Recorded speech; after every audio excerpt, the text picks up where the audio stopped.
If you shower or brush your teeth or try to make your hair look presentable, here's some good news. Dollar Shave Club has a lot of stuff to help you out.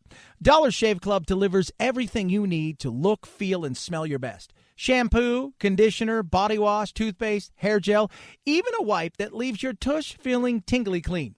All of Dollar Shave Club's products are made with top-shelf ingredients that won't break your budget.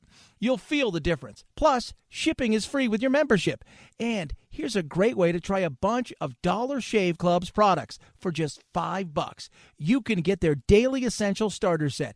It comes with Body Cleanser, One Wipe Charlie's, their amazing butt wipes, and their world-famous shave butter. And their best razor, the 6-Blade Executive. Keep the blades coming for a few more bucks a month and add in a shampoo, toothpaste, or anything else you need. Check it all out at dollarshaveclub.com/Chad. That's dollarshaveclub.com/Chad.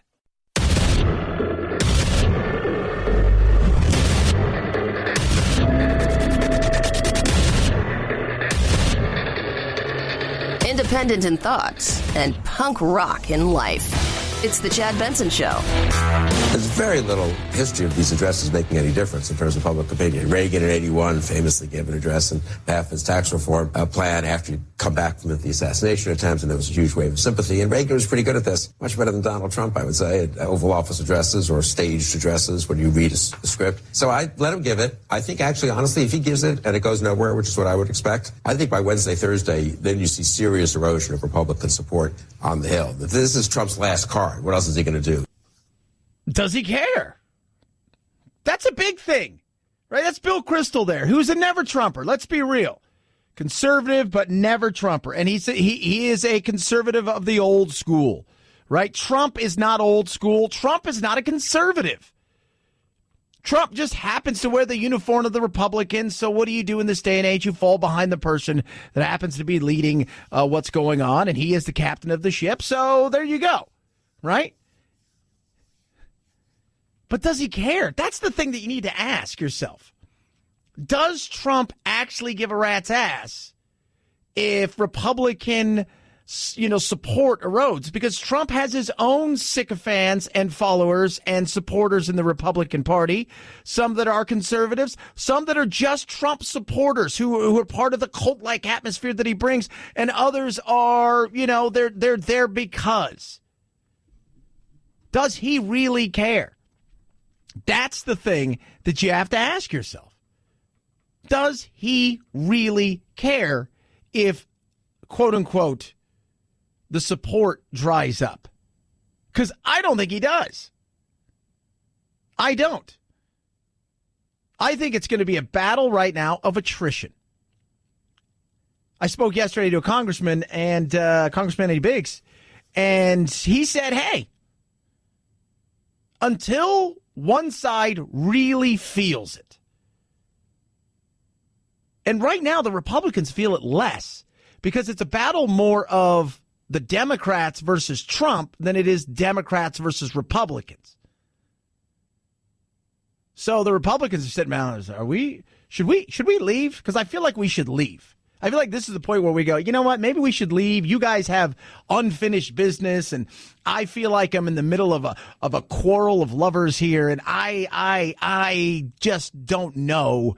I'm going to just step away, right? Until that happens, where the active attrition turns on one or the other and it really starts to erode, whether it's the Democrats, because you're going to have working class people as they love to champion all of that. We're the working class party, and they love to do all of those kind of things. Until they maybe feel the pressure of people looking up saying, you need to reopen this. There's 22% of government right now that is not currently being paid. 11% is not being paid at all. As far as they're not getting even hours towards getting paid. The other ones are getting hours towards getting paid. They're just not getting paid either until there's a government opening, as far as the government being open. So until there's some sort of avalanche of against one side or the other, they're going to stand pat. They are. So tonight, Trump's going to go out and do what Trump does. He's going to deliver. His base is going to love every second of it. He may declare an emergency. He may not, but they're going to love every second of it. They're going to soak it up. The left side of the aisle is going to hate it, and Pelosi and Schumer are going to have the opportunity then to go on afterwards and have a rebuttal. I don't know what the exhausted majority is going to hear, or better yet, what we care about, because here's somebody like me. I know what Trump's going to say. They're going to fact check him along the way, because that's what everybody's taught. You need fact check. We need fact checked along the way. We need to have some sort of chyron down below where the little thing goes across. And every time he says something, we'll do like VH1, that old thing where they had the bubble. And every time he says something, a bubble will pop up. Bloop. That's not true. Bloop. That's what they want. Right? And then Pelosi and them will come out. And they'll do the exact opposite. It's immoral, it's horrible, it's wrong, it's blah, blah, blah, blah, blah. And that's not who we want our country to be. And it's more about the Statue of Liberty than it is walls. We should be building bridges. I mean, I could write all their stuff. We know exactly what it's going to be.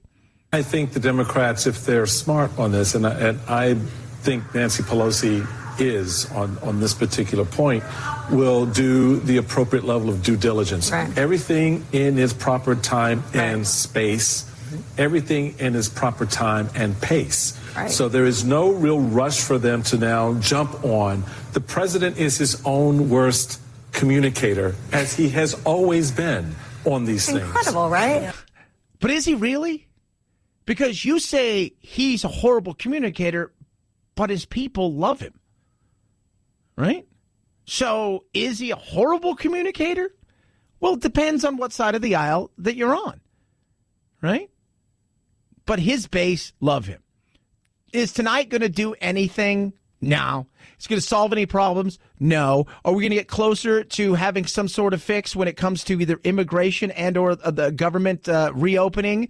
No, I don't think it is. I don't think any of those things are going to happen. I think what we're going to get tonight is the usual partisan politics where when all is said and done, we step back and go, well, that solved nothing. Because you're going to be playing to your base, right? It's picture this. 3 people sitting on seats, right? Next to each other. You got the right side of a room, an audience, and you got the left side. And Trump's going to turn to the right side, and he's going to regurgitate all the things, right? And they're going to clap, and they're going to yes. And the other side's going to go, and then Pelosi and Schumer will turn to the left side of America, and they'll regurgitate their talking facts and say the same thing we already know what we just said, build bridges and blah, blah, blah, blah. And the right side of it, they go, and the left side of it, they go, and that's what we're going to get. And then there's all of us in the middle, frustrated, sick and tired, over it, just want to see competent government that moves forward. And what we're going to get is partisan politics tonight and a sales pitch from both sides. And the only people that are going to be paying any real attention to the sales pitch aren't going to be sold, because the 3 that are selling it, none of us really are buying any of the things they're selling at this point in time. 323-538-2423 at Chad Benson Show is your Twitter. You can tweet us. Hope you are doing well. Man, was I stoked last night. Thank you, Clemson. I just want to say thank you, Clemson. A victory formation and a 55th win for this Clemson senior class. The Tigers reclaim their crown by crushing Alabama. Yeah, crushing Alabama. I'm not saying I'm getting a new watch because of it. I'm not saying I'm not, because, well, that's not, you don't gamble. Man, I was so excited. But the thing that I found to be most interesting, first of all, 2 things. If you didn't watch the game, you don't know anything about college football. Clemson has a kid named Trevor Lawrence, who's a quarterback. Producer Phil, I don't know, you didn't watch much, but they call him essentially the greatest prospect in NFL history. He's a freshman. He's 6'5", 220 pounds, and he looks like Thor. So to be him and his life. But last night, the Imagine Dragons played, right? I like the Imagine Dragons. When you listen to them on the radio, they're pretty good. It was awful. I think to myself, what in God's name do they do to make people sound that good inside of a studio that when they go on stage, they sound that bad? And then you had Lil Wayne come out, and he looked like he was dressed like the Hamburglar. I saw a meme that says, who wore it better? It was just, I sat back and I thought to myself, whoa. And my son was so excited, right? Even more so than the game. He's a huge Clemson fan because he likes the Imagine Dragons. And I thought to myself, well, maybe we should get rid of halftime shows if they're going to be like this. And let me ask you a question, right? And I'm no fashionista, but I tend to dress pretty decent. What is the deal with being 6'3" and wearing pants for somebody who's 5'8"? How did we get there? Because if you didn't see it, you should check it out. Because he has white socks on, black tennis shoes, and his pants go just about 6 inches below his knee. It's not a good look. 323-538-2423 at Chad Benson Show, Twitter. You can tweet at us. What do you think is going to happen tonight? I mean, what do you expect Trump to come out and I think he's going to lay out a plan for this emergency that he's going to call it. That we've got this vulnerable part. And he's going to talk about walls, and it works with China and it works with Israel. Yeah, it does to a certain extent. And by the way, Chinese walls, I try to explain this to everybody else. It is not a contiguous wall, meaning there are openings inside of the wall. Secondly, there are doors all over the wall. So it wasn't like they didn't get it, but I get it. But they're going to lay out the plans. And I think he's going to tonight. I think he's going to declare. I think they found, at least in their mind, they found some sort of loophole. And this is the thing. He can find a loophole, say we're going to declare an emergency. There'll be lawsuits. It'll go to the Supreme Court, even if it gets blown up in the Supreme Court. He can claim victory. Said, I tried. Look what they did. The Democrats can say, look, we stopped him. And you and I step back and go, and yet again, nothing was done. 323-538-2423 at Chad Benson Show is your Twitter. My Pillow slept so well last night. From about 10:30 till about 5 o'clock or so, because I get up really early in the morning, do a little workout, do some work, and then I head off into work. I will tell you this right now. I slept like a baby. Thank you so much. New Year is here. What are you doing to reward yourself in the new year, to give yourself an advantage? How about sleep? My Pillow will help you. Will deliver that sleep to you wrapped up in a beautiful pillow. It's incredible. 100% machine washable and dryable, made in the USA, backed by a 10-year warranty. So what you do right now, they got a BOGO going on. Buy one, get one free. Go to mypillow.com. Use my promo code Benson. You're going to buy one premium pillow. You're going to throw another one free in. Or you can call 800-944-4975, 800-944-4975, or mypillow.com, mypillow.com, promo code Benson. It's the Chad Benson Show.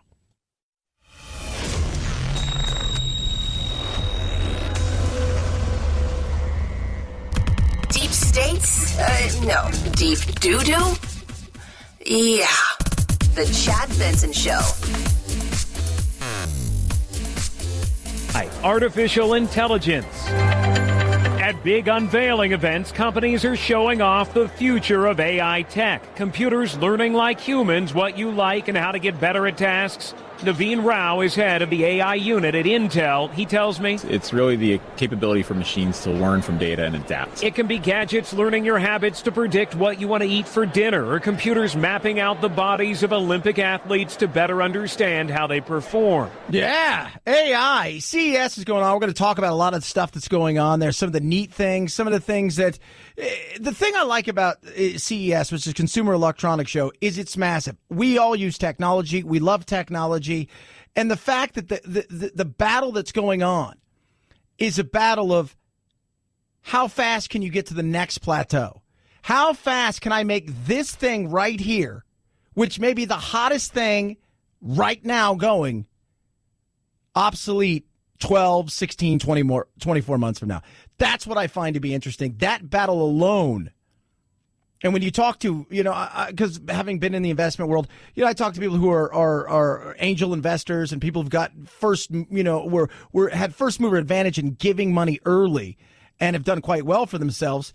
It is always about finding that next needle in the haystack, that next true diamond in the rough. But you've always got to be looking for it. And it's, can you evolve? Can you evolve? And AI is great. I mean, we're just at the beginning of artificial intelligence. We talked about it for decades and decades through science fiction and all of these kind of things, but we're literally in the infancy of this, and I find that to be fascinating. 323-538-2423 at Chad Benson Show is your Twitter. You can tweet at us each and every day at this time. We like to give it to you like it's hot, and in this case, we're going to give it to you a little bit icy. Here's your urban word of the day. It's time for the urban word of the day, fam. What? Right now? Time to get a little more hip on the streets. I can't understand a word you're saying. Urban word of the day. I love this.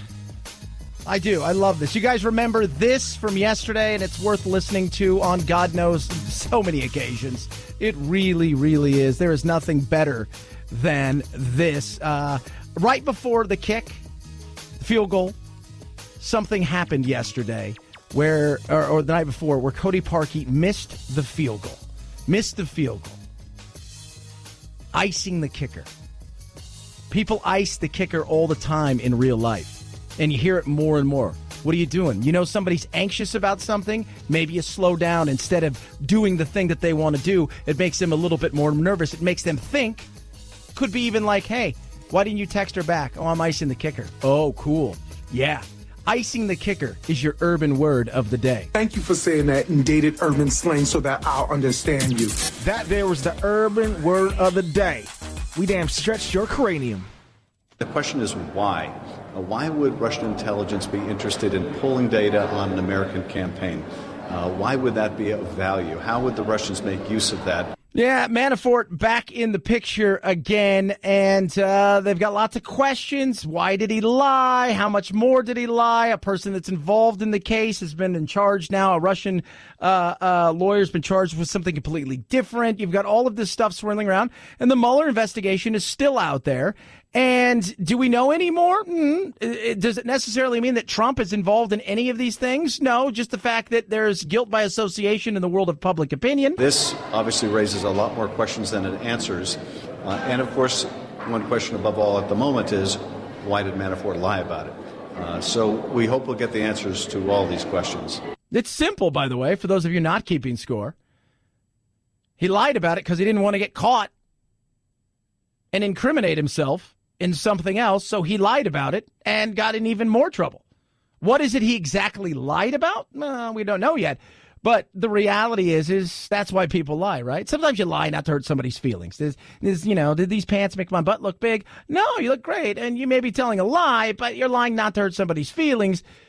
What any of this means going forward, I don't know. Remember last Friday, Mueller got a 6-month extension on the grand jury, which means he probably didn't find the things that he wanted to find for the person he wanted to find it on. So he got a 6-month bump. So we'll see.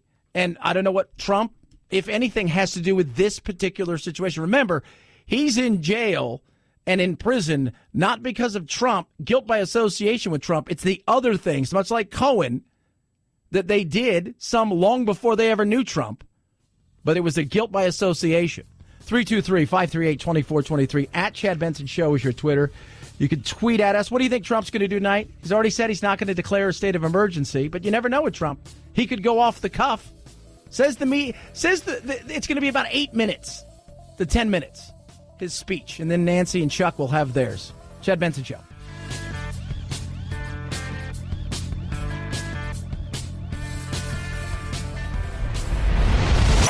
The Chad Benson Show.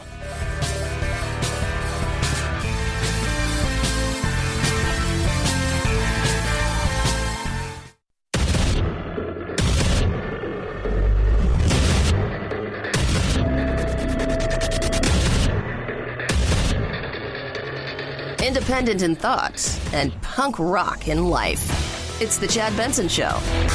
Nancy Pelosi, you need to love your country a little more than you hate this president. I mean, your number one responsibility is to protect the Americans and secure our border.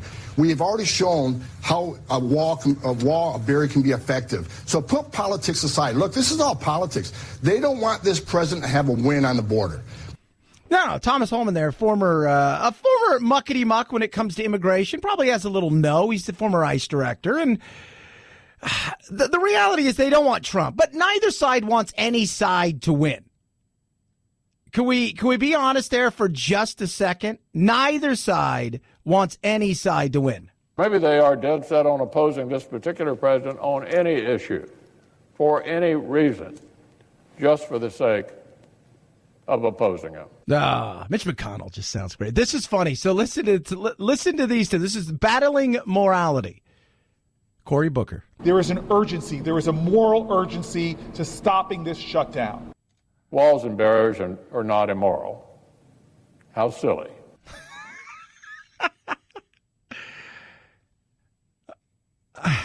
They're not. Look, I myself, do I think the wall will help?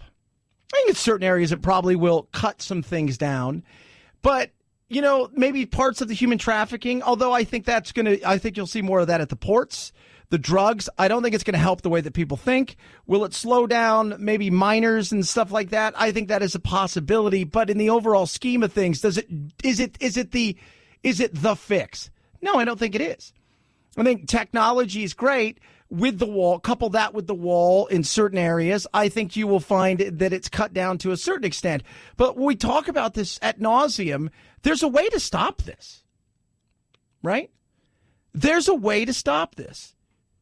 You make sure that everybody's part of E-Verify, that you hold employers and homeowners and other people to a standard of,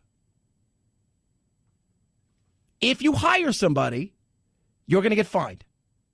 We'll attach it to your property taxes, your work. We will do that. If you hire somebody illegally, that's knowingly illegal. If you're on E-Verify and somebody sneaks through the system, which I'm sure will be a possibility at some point in time, it's not going to be foolproof. That's not on you, right? If you build it and allow them to come, they'll come.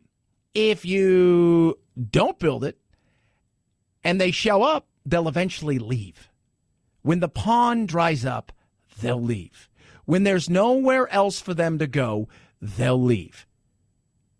When they look around and say, I can't earn a living, I can't do anything that I thought I was going to do here because there's no way for me to earn money, either to live here and to send home to my family, they will leave. You don't need a wall. You need enforcement. And here's the other thing. You build a wall. If you don't enforce the rules, the wall then just becomes something that's an obstacle, but an obstacle that can be breached. And therein lies it all. There are so many things that go into this. It's not just, it's a wall, it's the end all, that's it, period, case closed.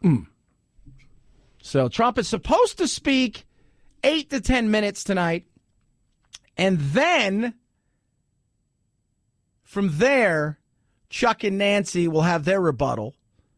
He's not going to, according to many, announce that he's going to declare some sort of emergency. So if I'm him, I just come out tonight and I lay it out to the people. I didn't cause this mess. And you may not like the way I'm cleaning it up, but long before I got here, there was a mess. Started in 86 after we said, this is amnesty, no more. Here we are, 32 years later. Guess what? Mess is still here. Nobody wants to fix it. I'm trying to. I'd look right at the camera, go, Chuck, Nancy, I'm willing to double the DACA recipients you guys want for $5 billion, which is virtually nothing when you look at the trillions of dollars that we spend every year on our budgets. To get something started, you guys can help with the implementation. You can help with the design. You can help with all of those things. Let's just get something done and reopen it. I'm not asking for $20 billion. I'm not asking for 50. I'm asking for $5 billion. And you guys can come in and call it whatever the hell you want to call it. Let's do this because the American people want it. Because that's what he'll say. And you know what? I've not talked to anybody that's sane who doesn't want to fix to immigration. They may not agree with the wall, but I've not talked to anybody who goes, nah, the system's great. No. Chance to keep the DACA recipients and even more here. and the chance to really have a shot at doing some comprehensive immigration reform that will move us forward, modernize us, it's right in front of us. Now, he probably won't. He'll probably insult them and do what he does and go off script. I don't know, but that's what I would say. Because in the end, it is a give and take world, right? It's trade-offs. I'm trading off something, and in fact, I'm doubling what you say you wanted. And in return, I want something.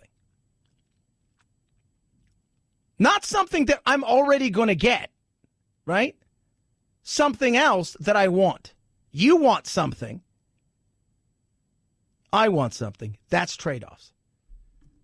323-538-2423. At Chad Benson Show is your Twitter. You can tweet at us. Well, the Democrats are hard at work. We say enough is enough by finally bringing common sense bipartisan background check legislation to the floor of the House. Isn't that exciting? Yeah. So Gabby Giffords, of course, who was shot by Jared Loughner, was part of this, and it's comprehensive background checks. Let's remember this about the background checks. I think if you go and look, I know the number's very low. I think it's 2, maybe 3 of the mass shootings that have taken place. Out of those are the only 2 that I think there was only 2 that procured their guns illegally. Everybody else went through all of the stuff. The background checks, the whole 9 yards. And I've not met anybody who's part of the NRA that's not fine with background checks. Like everything else, it's the distrust in government and what they'll do with the background checks and what they could do and the states and the whole 9 yards. I understand that. I do.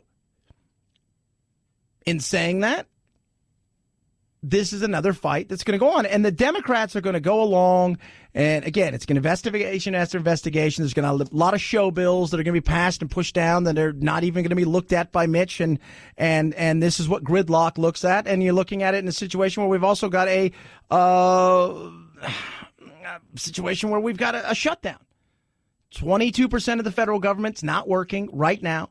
Well, 11% are working. They're just not getting paid. The hours are being clocked, and when the government reopens, they will get the money for the hours they work.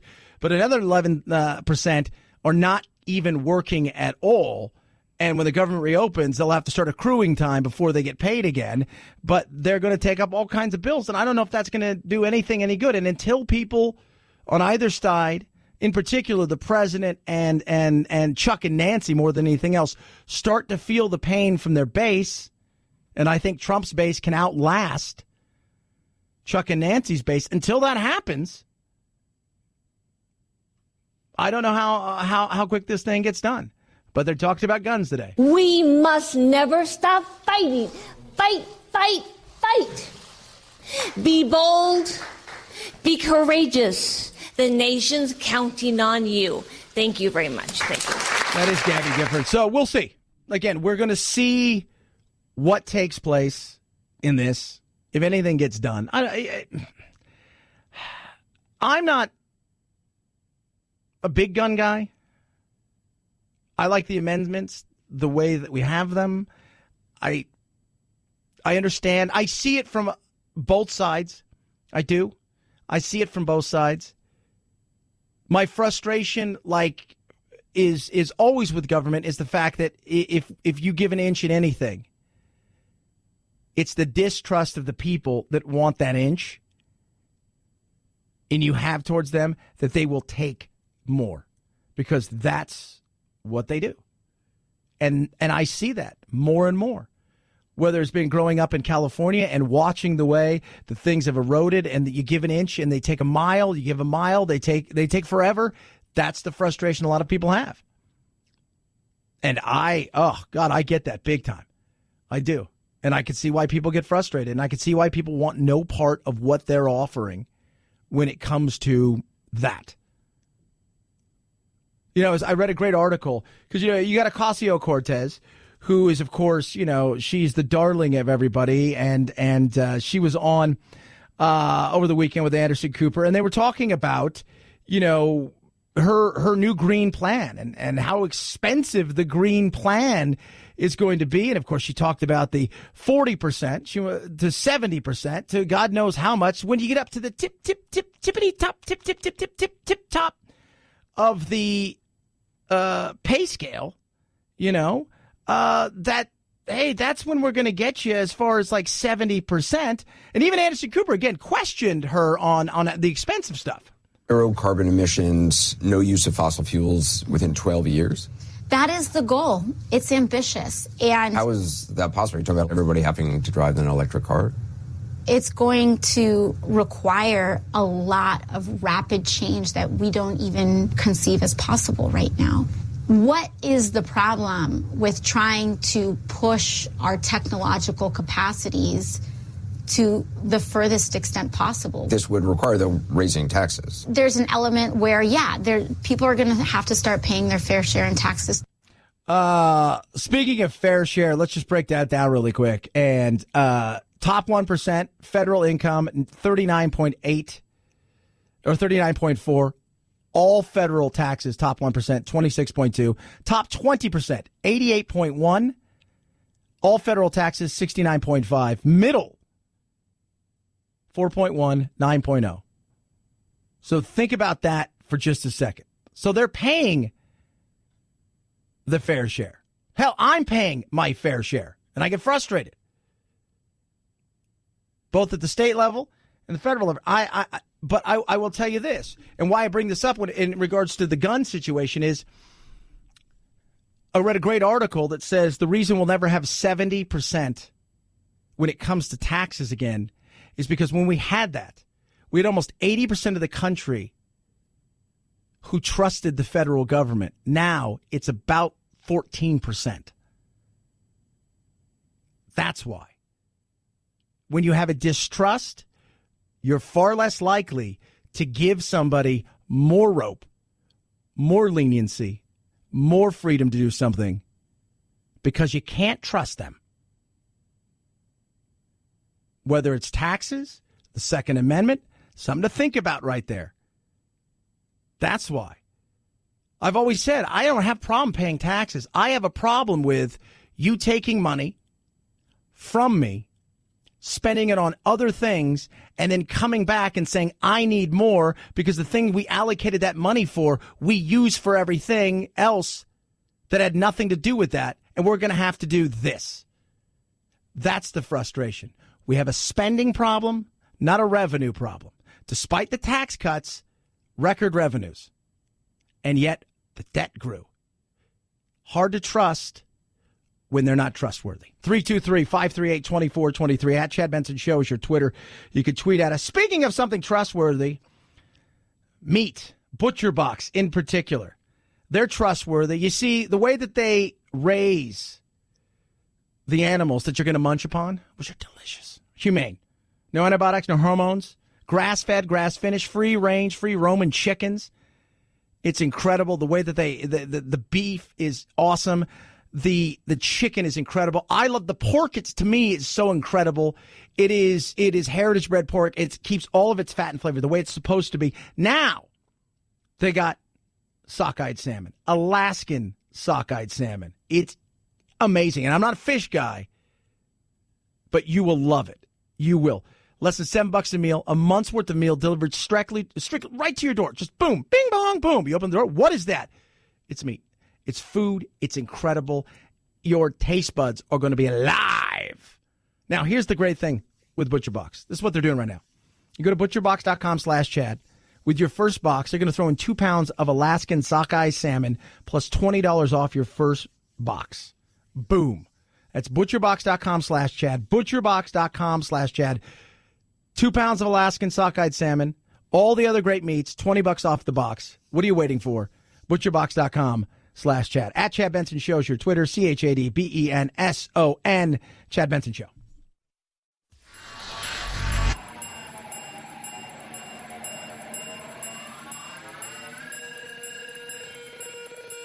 Set Chad straight. Text the show, 323-538-2423. That's 323-538-CHAD. Someone has to do it. Might as well be you. The Chad Benson Show. Look, we're probably expecting blue bottles to hang around for the next part of the week, probably through to late Thursday or Friday. We're still seeing a lot of easterly type winds, which is making an onshore wind and an onshore swell, and that'll keep driving the blue bottles closer to the beach. Yeah, if you're in Australia, for all the beauty you have, and remember over there it's summertime, it's warm, and they're having a huge, massive influx and infestation of jellyfish that they're dangerous. They're dangerous. And some of these jellyfish are really like you look around and you go, what's the most potent thing on earth? This ranks up there. And you better watch out because sometimes you don't even know what's out there and everybody wants to go in the ocean. It's hot, right? It's near 100 plus. They're out the ocean, enjoying themselves. Boom! Stay away from them. We do treat some stings from people that have actually walked on blue bottles across the beach. Don't do that. Don't walk on blue bottles, eh? We've seen 3,500 stings with a beach and water population of about 40,000 over the weekend. So we've had quite a large number of stings to the amount of people that have actually attended the beach. And that's up to 5,000 a day. So think about it. If you have like 50,000 people in the ocean, 1 in 10 are being stung by these. It's not good. So let me get this right. You got all the poisonous animals in the world over here. You got saltwater crocodiles.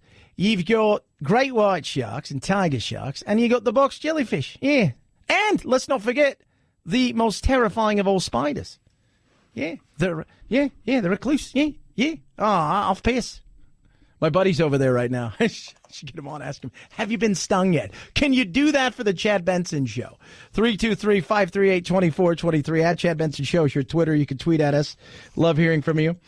Posted a few things on the Twitter. Some of you are angry about some of the things I said, and because you in your mind you thought it was meant one way rather than it just being, I'm going to throw this out there. But you take it. Stop taking things personally when somebody says something or tweets something or does. It's amazing the way that people go about doing stuff like that. They just take everything so personal. So you don't even understand. 323-538-2423 at Chad Benson Show. Twitter.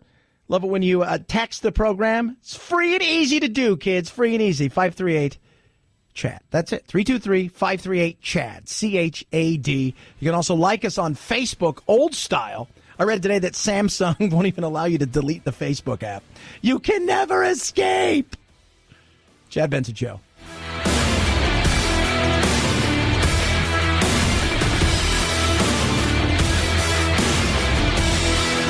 This is the Chad Benson Show.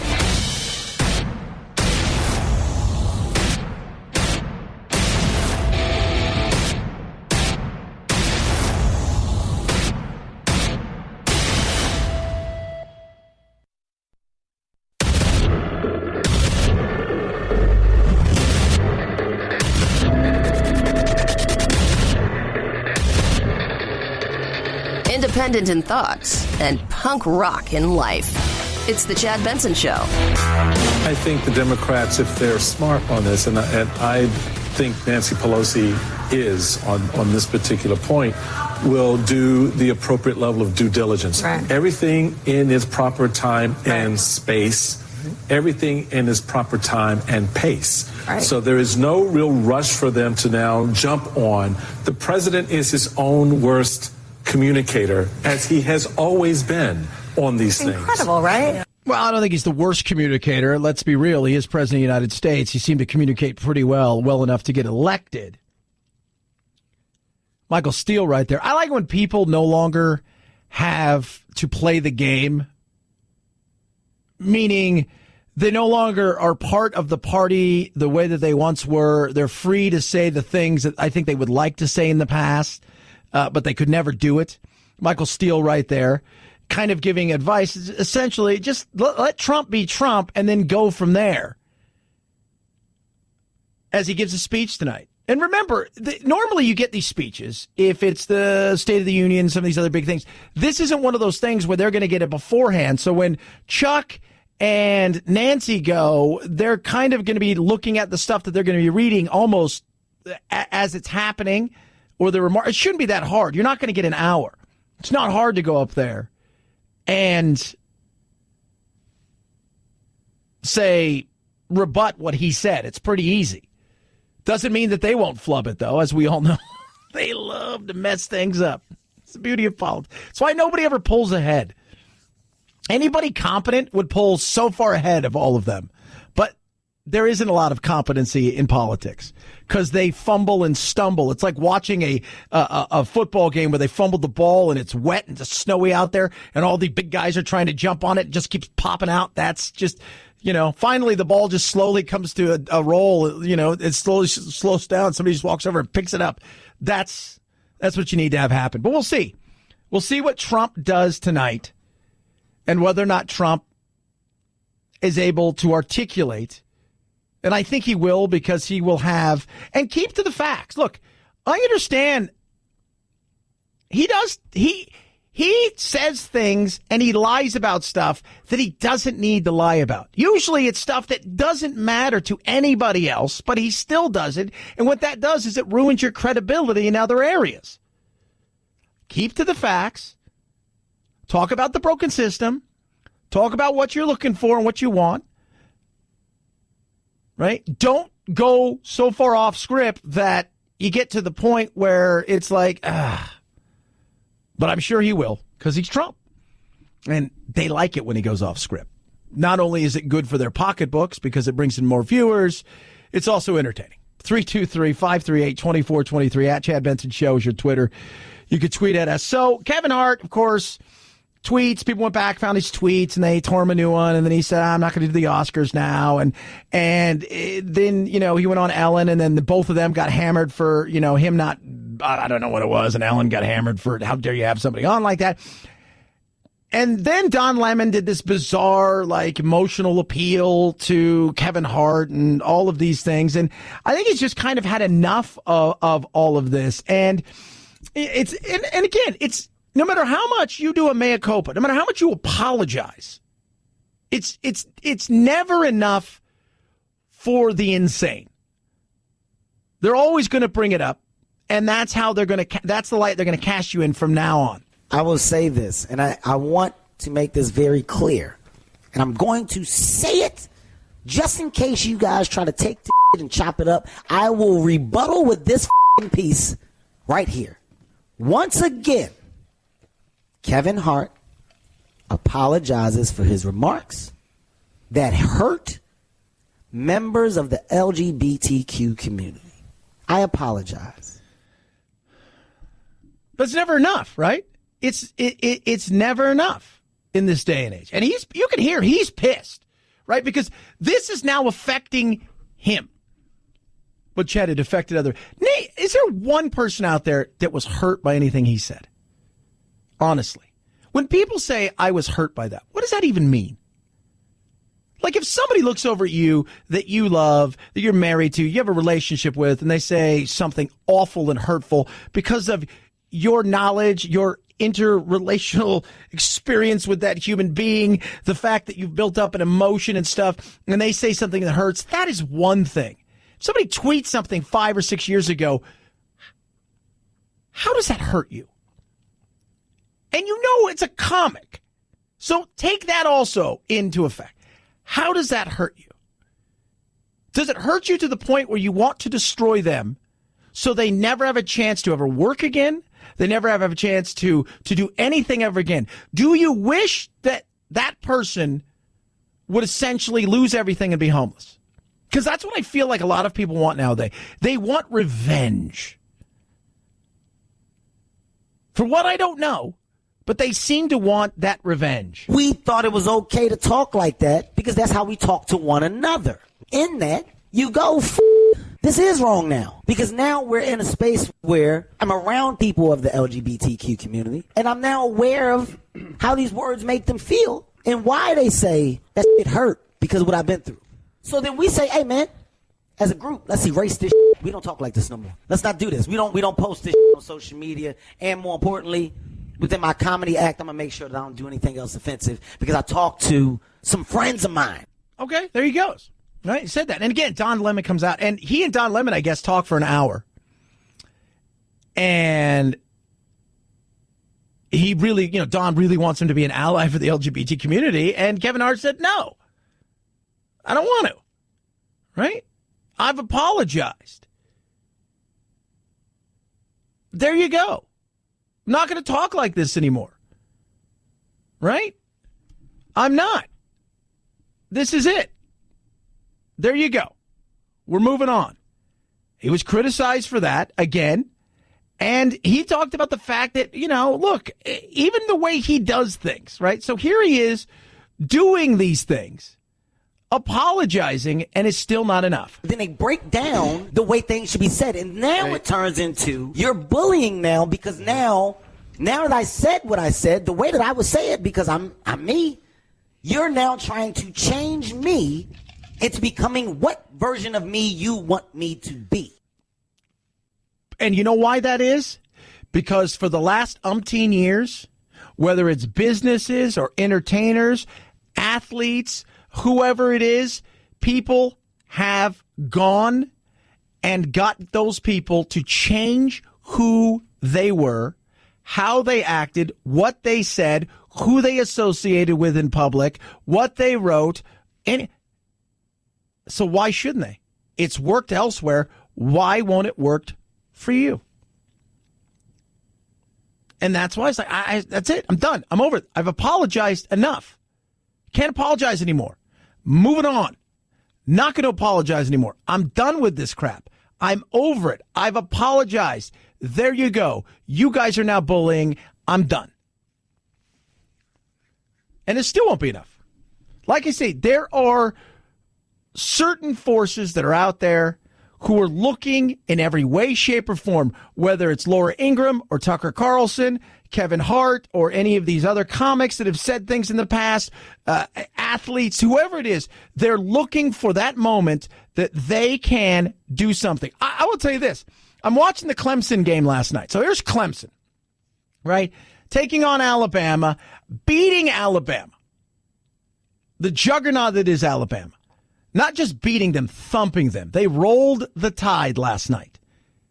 Clemson has a 6'5" quarterback who just turned 19 in October. He's a true freshman who many are saying would be the number one pick this year, and he can't go to the draft for 2 more years.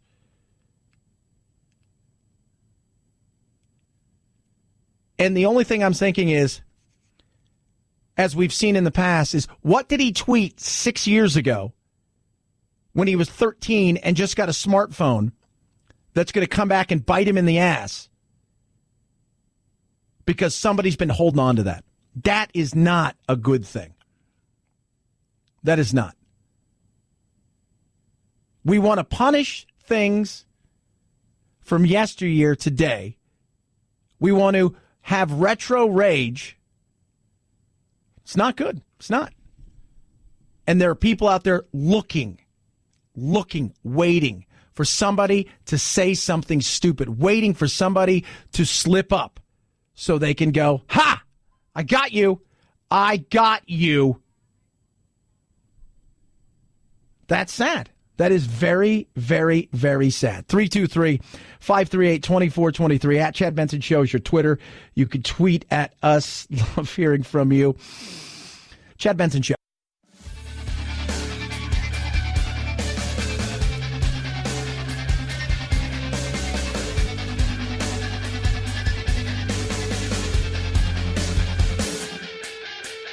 Welcome to the Alt Middle, where solutions live and ignorance dies. The Chad Benson Show. Trump's refusing to reopen the government until he gets at least $5 billion for his border wall. Yeah, I think we all remember his campaign promise where he said we're going to build a wall and we're going to make a bunch of government employees pay for it. That's right, isn't it? That's what he said. You know what, though? There's something to that, remember? And it's funny because this is some of the cult of personality that his cult of personality is such that he is kind of building a cult for a lot of people out there who are followers and at times sycophants of Trump. They I never really believed that they were going to do that anyway. We should do this.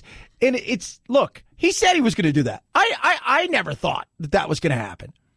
Right? In the way that I think, a lot of people thought, well, were they going to write us a check? No. But there are ways of going about doing it. It's just, now he's doing the wimpy. And I'm not saying he's wimpy. I'm saying he wants to borrow some money today for a hamburger on Tuesday. We'll find out tonight what he's going to do. It's going to be a battle, right? I mean, there's going to be a battle there. And tonight is, tonight is your sales pitch. In the world of investing, there's a great, do you know what an elevator pitch is? People are like, what? If you never heard of an elevator pitch, picture this. You get on to a elevator.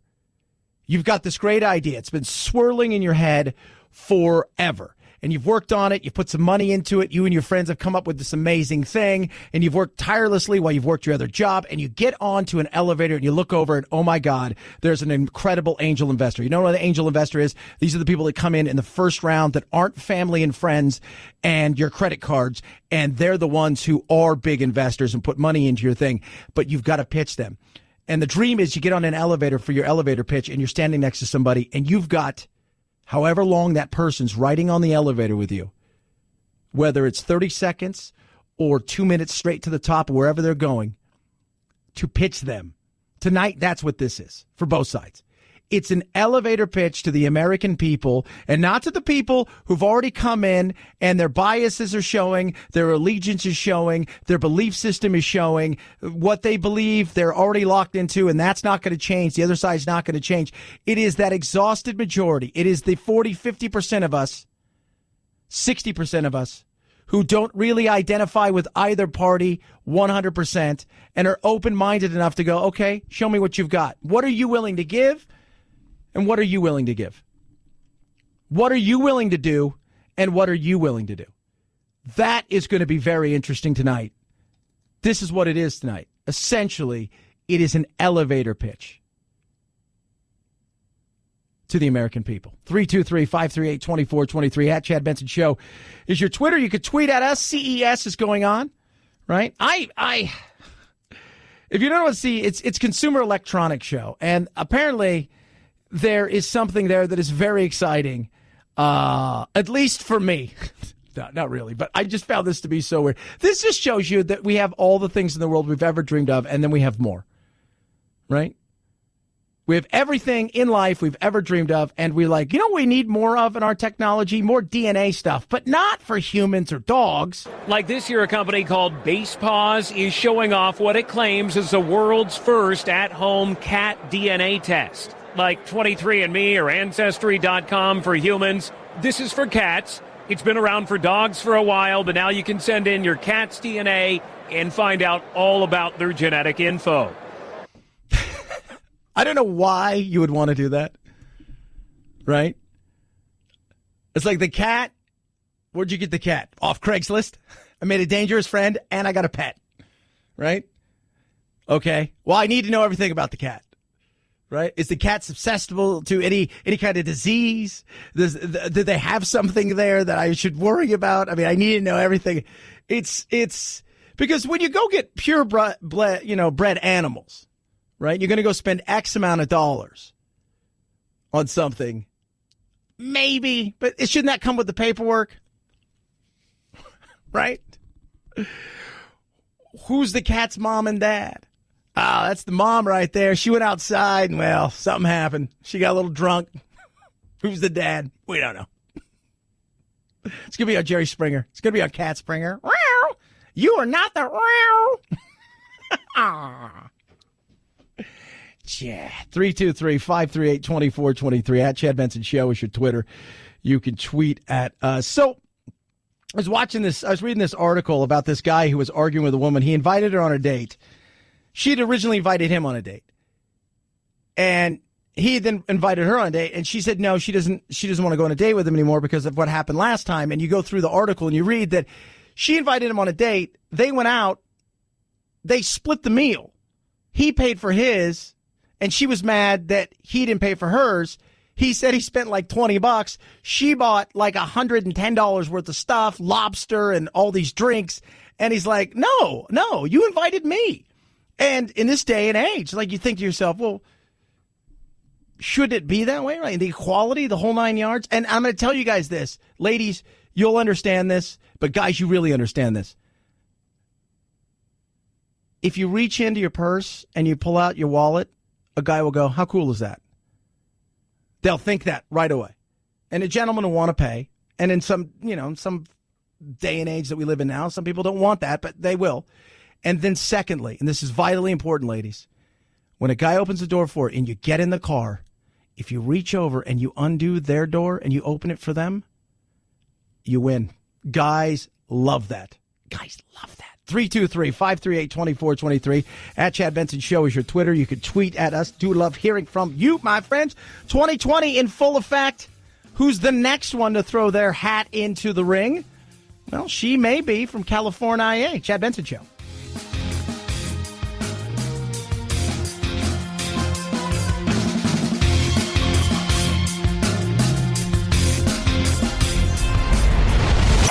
The Chad Benson Show.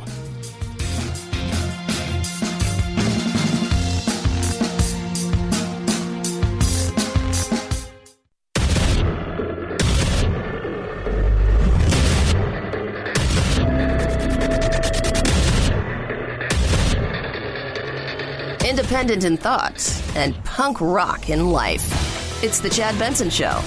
History will say, and our children and our grandchildren will ask, at that inflection moment, where were you? And what did you do in service of your family, your neighborhood, your community, and your country? Kamala Harris right there. You do realize that we are in the start of the 2020 campaign. This is it. We already know one person that's in there for sure. Castro brother out there. Kamala Harris has been toying with the idea of whether or not she wants to do this. She's got a new book out. She's out there. She's uber progressive. And she's going to explore this, and she's got her exploratory, a committee looking at all of these things. And this is look, we're in that point. There is no end anymore, right? There isn't any end. Yeah, last night the college football season came to a close. So it ends last night. And as exciting as the game was, and the Tiger, that Clemson crushing Bama, they rolled the Tide. Yep. As exciting as that game was, then there's a bit of sadness. Because we won't see a football game till the end of August, beginning of September. Labor Day weekend is when it kicks off in earnest. So you have a off season. They'll have spring practice and things like that.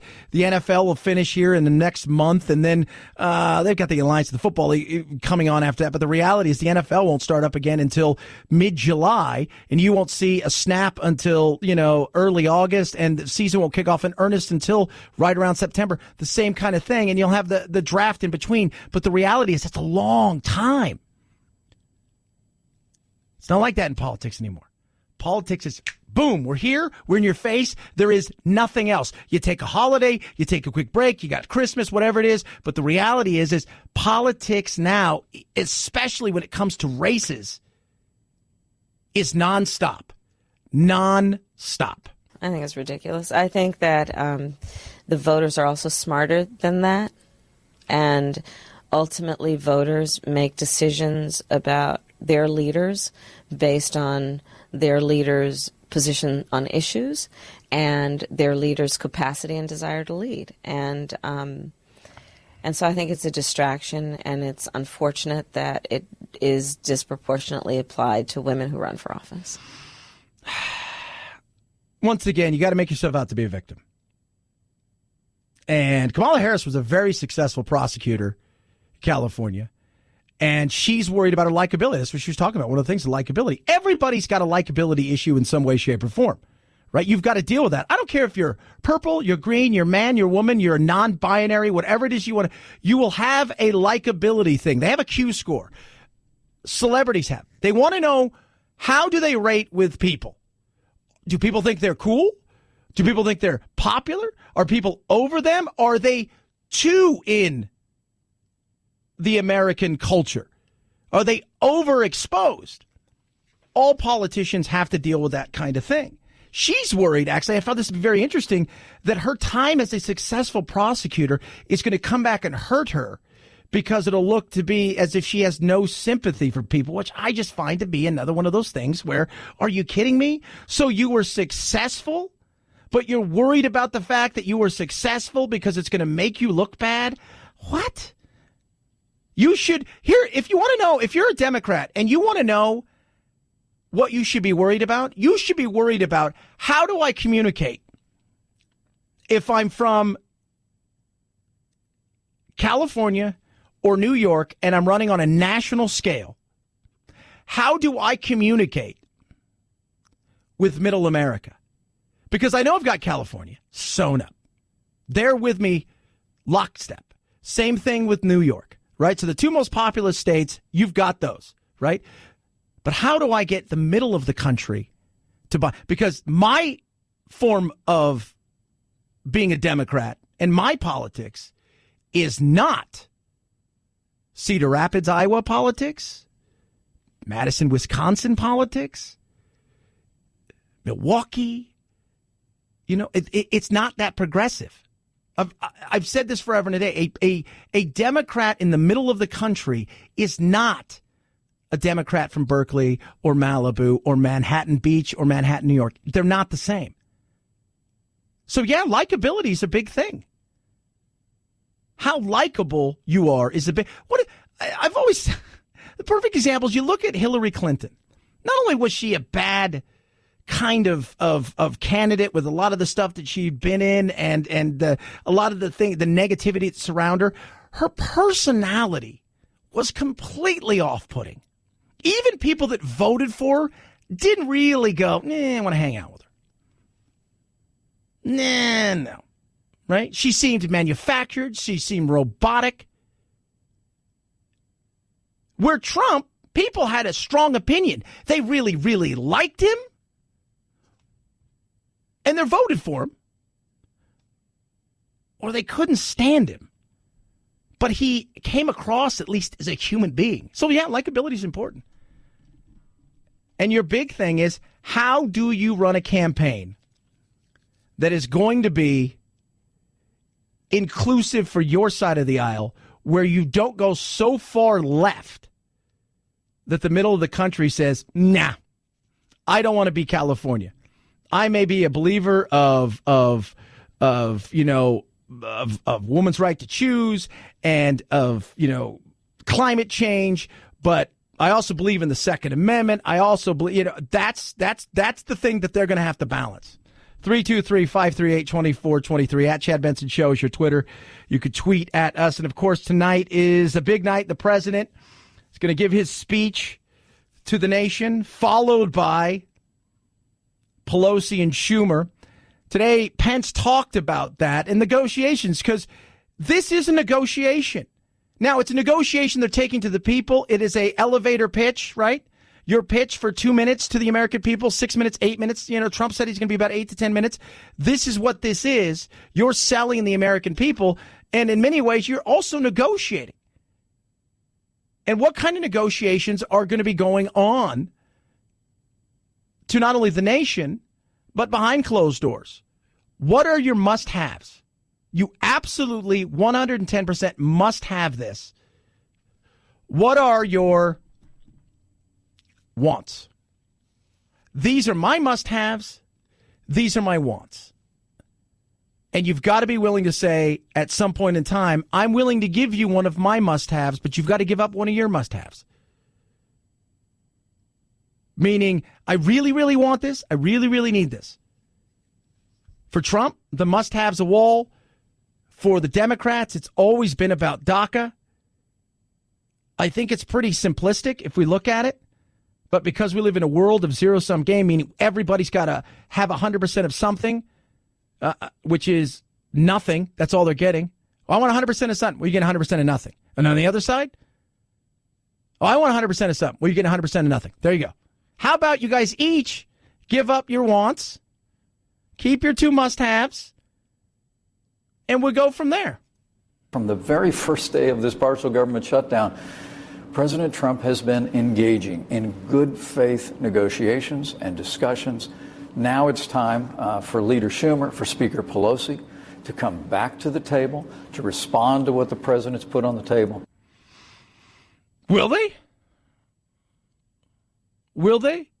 Because I've looked at this thing and I say, there is a certain sense as I watch and listen to them is that they're both disingenuous in the way that they go out and handle business.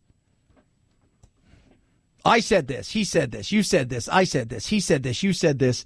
I don't think it's always in good faith on either side. And Trump has a problem with the truth. Let's not pretend. But you don't think other politicians do? Let's be real. I'm glad that they fact check President Trump. But I wish they would do it with everybody. And they don't. And they don't. And a lot of times, the little things that people get upset and angry about when it comes to what he lied about pale in comparison to the big things that people don't hold other politicians on either side of the aisle, their feet to the fire when they should. When they absolutely should. Things that really, I was talking to somebody yesterday and he's like, Trump lies about this and Trump lies about that. And I'm like, yeah, he does. And I said, you know what? All politicians lie. Oh, that's a bunch of baloney. And as we were talking, we got into it and he said, yeah, I did lose my doctor. And I said, you can call what Trump says a manufactured baloney crisis at the border. I'm okay if you want to call it that. But the lie of if you want your doctor, you can keep your doctor, only to find out that they knew there was going to be more than a few occasions where that wasn't going to be possible, affected people. And then when somebody called him on it, albeit in a very disrespectful way, he was called racist. I'm glad that people get fact-checked. Let's keep it that way. And as we go forward, it's going to be tougher. And the reality is you're going to have to start fact-checking the fact-checkers because depending on who's doing it, they're going to check only certain facts. If you go on and speak for an hour and they only fact-check 8 things that all seem to be negative towards somebody, you have to ask yourself a question. Was this done for a specific reason? Or is this just the 8 things? And that's tough because most people don't have that kind of time, want to do that. And that's the frustrating thing. 323-538-2423 at Chad Benson Show is your Twitter. You could tweet at us. CES going on. That is the Consumer Electronics Show. Now, cigarettes, the e-cigarettes were the hot thing a couple years ago. But they've been told, you can't come here. No for you. Right? So they're not there. But it doesn't mean that there's not some sort of smoky thing that is there and is kind of getting a lot of attention. The cannabis industry is growing quickly in the U.S., and now it's made its way into CES. With the world's biggest marijuana dispensary right down the street from here, Cannabis Tech is at the show. Brad Vasson is CEO of PAX. They have Bluetooth-enabled vape devices that precisely show a user how much they're using. Allows you to control temperature, but it also allows you to control dosing. Right, you can pick a micro dose, a small dose, a medium dose. Also very big this year, all kinds of smart healthcare devices from your eyes to your heart. There's a gadget. Yeah. It is great, right? I mean, it really is awesome, all of the stuff they have nowadays. One of my favorite shows I watch is Talking Watches on YouTube. And there was a guy on there today who is a big-time investor and is actually the guy that is created the iPod. And he was talking about if you look at like the Apple or, or the Gear and any of these things that are on your wrist, you look into the future of where we're going with that. And the medical devices that those things are going to be on a day-to-day basis, that is huge.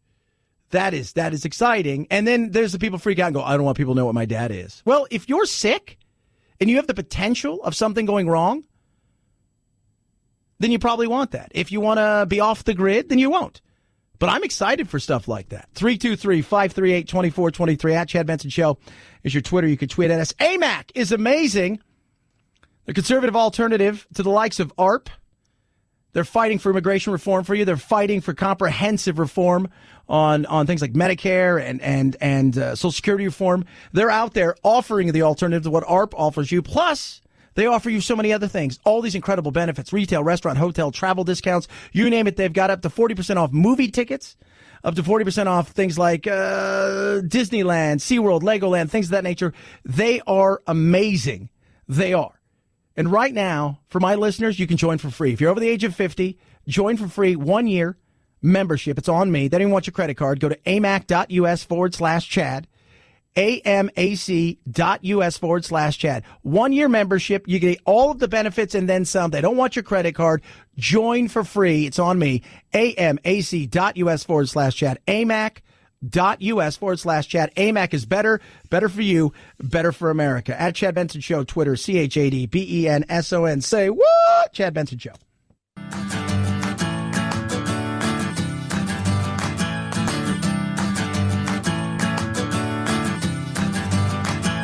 Running with scissors sounds great compared to this. Say what? Under no circumstance are you allowed to take off your blindfold. Nielsen taking the blindfold off numbers for the Netflix movie Bird Box, saying that in the first week, 26 million subscribers in the U.S. watched the Sandra Bullock horror thriller, making it the most watched first week for a Netflix film. Netflix, which normally doesn't release viewer numbers and has disputed Nielsen's findings in the past, had said that 45 million accounts watched Bird Box week 1, but those numbers included all subscribers worldwide. I have yet to see it. I want to see it. I might watch it tonight, but I'm going to be up extra late. Thank you, Donald Trump and Nancy Pelosi and Chuck Schumer, for this. So we're going to be, but I'm excited to see it. And it's a trip. It is a trip, but 25 million. Let's put that in perspective. Let's just say 25 million people saw. What's the price there to see a movie, producer Phil, out there by you? Like $14. $14. Let's just say, for the sake of argument, nationwide, it's $11.50 to see a movie. That would be $287 million on an opening weekend. That's massive. That is huge. Huge money. Netflix is pouring money into content, and they're going to be doing it more and more and more and more because they need it. They need it. With all of these other cord-cutting things that are going on out there, they're going to be cutting the cord. Not only, are you cutting the cord, but they're going to be cutting the cord from Netflix and Hulu and everywhere else because they're going to have their own content. Disney, right? All of these other ones, they're going to take their stuff and they're leaving. Oh, man, that's crazy. Disney's raising prices. This is what's insane. Think about this right now. Disneyland raised prices every year. There's a lot of reasons they raise prices, right? A lot of reasons. First of all, they got the new Star Wars thing coming. Secondly, this is one of the things they always tell you. They raise prices because it's about crowd control. That sounds horrible.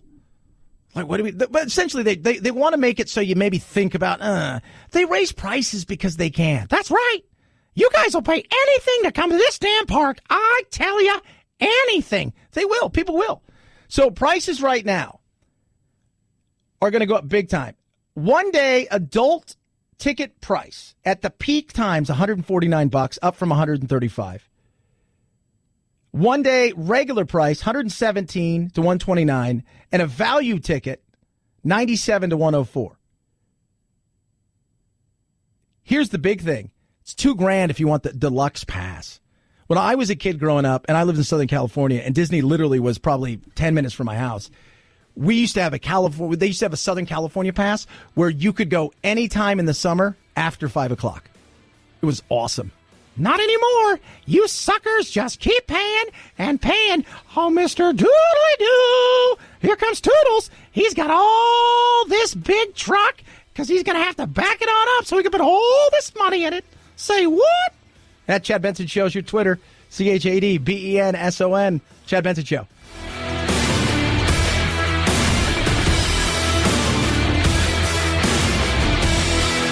This is the Chad Benson Show.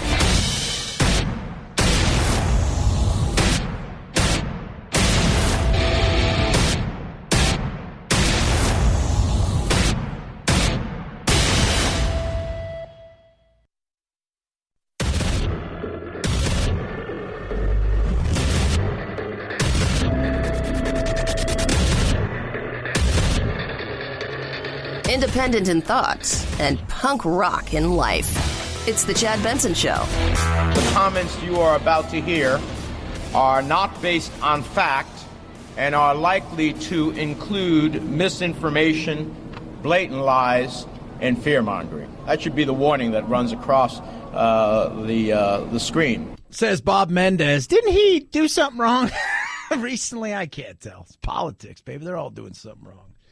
So tonight, Trump's going to give a speech from the Oval Office, which is his first one. I mean, Obama did a bunch of, they all do it. Then they debate. Should we cover it? Should we not cover it? And then Fox says, of course we're going to cover it because we have our cameras with them 24/7. And so they're going to cover it. And everybody said, yeah, we'll cover it. Right? Because he's good theater. If anything else, Trump's a draw. Right? If nothing else, people will tune in just to go, I wonder what he's going to say. Then afterwards, because Pelosi and Schumer are like, we want to have as much time as he's having. They said, look, we're going to give you like 5 or 10 minutes. You're not as fun. You're essentially, you'd be an opening act. You'd be the comic that comes in for the rock band for 5 or 10 minutes that nobody's showing up to watch, right? But we'll give you 5 or 10 minutes or whatever it is. You guys can go about your thing, and then that's it.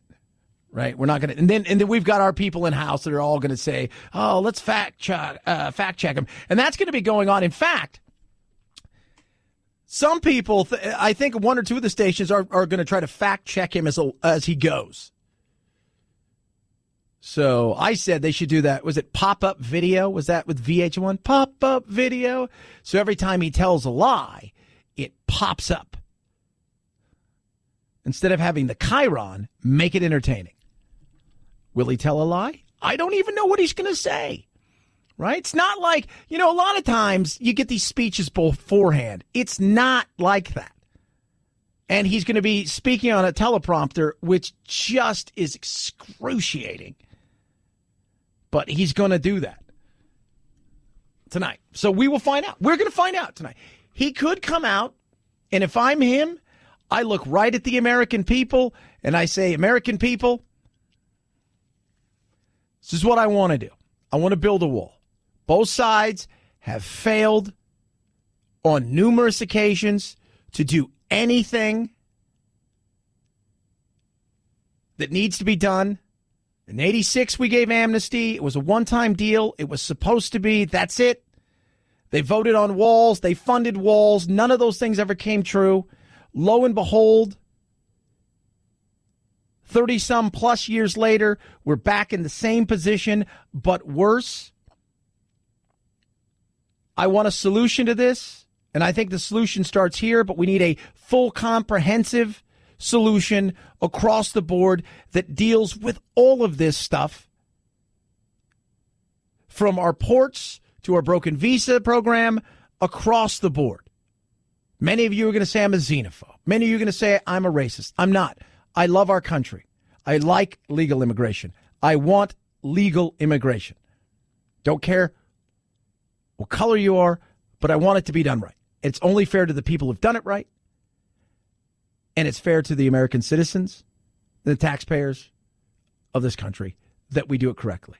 If you want to blame anybody on the shutdown, blame me. If you want to blame anybody on the problem, blame the left and the right for failing to do what they need to do. I'm offering the Democrats 500,000 DACA recipients, double what they've asked for, with a pathway to citizenship in exchange for literally no money when you look at the overall budget, $5 billion towards the starting of the wall and what we hope will be a measure that will start to bring some sort of real reform to our immigration system that's broke. He won't. He'll come out and he goes, they all suck. Nancy's horrible. They're horrible, blah, blah, blah. And then that's what I would say if I was him. And then you ask yourself, how much does it even matter what he says tonight? Because he's speaking to his base. They're going to be speaking to their base. There's very little history of these addresses making any difference in terms of public opinion. Reagan in 81 famously gave an address in half his tax reform plan after he'd come back from the assassination attempts, and there was a huge wave of sympathy. And Reagan was pretty good at this, much better than Donald Trump, I would say, at Oval Office addresses or staged addresses when you read a script. So I let him give it. I think actually, honestly, if he gives it and it goes nowhere, which is what I would expect, I think by Wednesday, Thursday, then you see serious erosion of Republican support on the Hill. This is Trump's last card. What else is he going to do? Yeah, except for one thing. Remember this. Keep this in mind. Trump is Trump. He's not a conservative. Billy Crystal right there, very conservative. William Crystal. He's a conservative, right? Trump is Trump. Right now, the Republicans aren't feeling the heat. Nancy and Chuck are feeling the heat, but the Democrats across the board aren't. And until people start to feel uncomfortable, this is kind of an act of attrition. Who can, it's like when, remember those like 60s was like everybody puts their hand on a car and the last person whose hand is stuck on the car gets the car. It's that thing, right? That's what this is. It's an act of who can last the longest. I think Trump can. And I think he's going to go. And if he declares a state of emergency, what this does is the challenges will come. There'll be lawsuit after lawsuit. Across the way, it'll be, he'll say, I tried to do everything I possibly could. They wouldn't fund it. I did what I think was right. I thought we looked up the laws, blah, blah, blah, blah, blah. And if it doesn't go his way, he could say, this is what I tried to do. And he saves face. And the Democrats can say, hey, you went around us and we fought it in the court system. And if they agree with Trump, then there's nothing we could do. If they don't agree with Trump, they're like, look, we won. That way, everybody walks away feeling like they won something when the reality is you didn't do anything at all. You're fighting over a symbol in politics. That's it. You're not solving a problem. You're not finding a solution. And remember, solutions are not perfect. Life is about trade-offs. What are your must-haves and you would like? Here are my must-haves and the things I would like. And sometimes you got to give in on a must-have. And sometimes you don't. But I'd rather have 70% of something than 100% of nothing, which is what we have right now in our current political structure. 323-538-2423. At Chad Benson Show is your Twitter. You could tweet at us. CES is going on right now, and I find this to be as more interesting than what's going on in the battle anymore over the shutdown and all of this stuff is what's going on in the world of consumer electronics. And this stuff is interesting. We're going to talk about it. Some of this stuff's insane. And remember, the whole point of the electronic world that we live in and the technologically driven world we live in is how much better is it going to get? So how much of this stuff that we're hearing today is going to be literally obsolete within 24 months? Who knows? But one of the big things, first of all, they said that all of the e-cigarettes companies, they didn't invite them. You guys weren't invited. They were a big hit a few years ago, but now, because of the data, because of everything, no, sorry, you can't come. But that doesn't mean that something else and somebody else weren't invited. The cannabis industry is growing quickly in the U.S., and now it's made its way into CES. With the world's biggest marijuana dispensary right down the street from here, Cannabis Tech is at the show. Brad Vasson is CEO of PAX. They have Bluetooth-enabled vape devices that precisely show a user how much they're using. It allows you to control temperature, but it also allows you to control dosing. Right, you can pick a microdose, a small dose, a medium dose. Also very big this year, all kinds of smart healthcare devices from your eyes to your heart. There's a gadget. Yeah, absolutely. Technology's great. I mean, it is. I'm a big watch guy. Like, watches are my thing. Lizards and watches, right? I've never been a car guy. It's never been my thing. I've never been like this. I need to have a Ferrari or Bentley. Even if I won $1 billion today, probably that's not my thing. But I do enjoy watches, and I like some gadgets. And I was looking the other day at some watches, and there were this show I watched that it's on the old YouTube where they talk to people who've got these amazing watch collections, and it's funny to listen to where all of this stuff starts out. When you think about the gadgets now, I've got a cheap gadget on my wrist that can tell me everything from my steps to how I slept, my heart rate, all of these kind of things. When I was a kid, I used to have a Pac-Man watch, and I'm like, technology will never get any better than this. Do you remember the Pac-Man watch, Phil? Did you ever have one of those? I had one of those and actually had a South Park watch for a long time. Oh, my God. And of course, the calculator watch. Oh, my God. Technology? Calculator watch? Step on it, kids. Chad's living in the now and the future at the same time. I remember coming back from Christmas break, and all of the guys, you know, you go to school right after Christmas break to show off all the new stuff you got, and everybody had a Pac-Man watch. And you were just walking around like, yeah, it's a Pac-Man watch. Like, girls, what's up? You want to play tetherball? Is that a Pac-Man? Yeah, it's a Pac-Man watch. Oh, you're so cool. I know, right? You guys want to play Pac-Man? I'll hold my arm up. 323-538-2423 at Chad Benson Show is your Twitter. You could tweet at us. Pac-Man fever. That was a hit. That was a hit. Just want to explain that to people. Imagine Dragons last night playing halftime of the national championship football game for college. Clemson, hold that tiger, hold that. They won. They were not a hit last night. They were awful, and people are destroying them.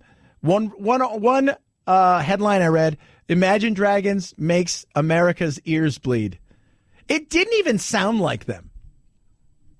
Like, I understand when you have a musician where you know, like, my big thing for a band is how do they sound live? And you're not always going to get that. And sometimes what you sounded like at 25 and you're 45, you're not going to sound the same. You're going to mature. Your voice isn't going to do the same thing. They didn't sound like they were even the same band. It was that bad. 323-538-2423 at Chad Benson Show, Twitter, tweet at us. Sleep well in 2019 thanks to MyPillow. MyPillow is incredible. They got a BOGO going on. Buy one, get one free. 100% machine washable and dryable cotton. 10-year warranty. Back right here in the U.S. of A. I enjoy my sleep now more than I ever have because I actually get sleep. It's vitally important. Like today's a perfect example. From 5 o'clock in the morning till probably 9 or 10 tonight because of all the speeches, I'll be going. The fact that I got a great night's sleep thanks to MyPillow is huge. Better for me because of my productivity is up, right? Great for weight loss because when you're not tired, guess what? Your metabolism's working correctly, and it helps in all kinds of aspects of health. What are you waiting for? Get one now and get another one free. The BOGO, buy one, get one free. Call 800-944-4975. Go to MyPillow.com. Use promo code Benson, BENSON, 800-944-4975 or MyPillow.com, MyPillow.com. Promo code Benson. It's the Chad Benson Show.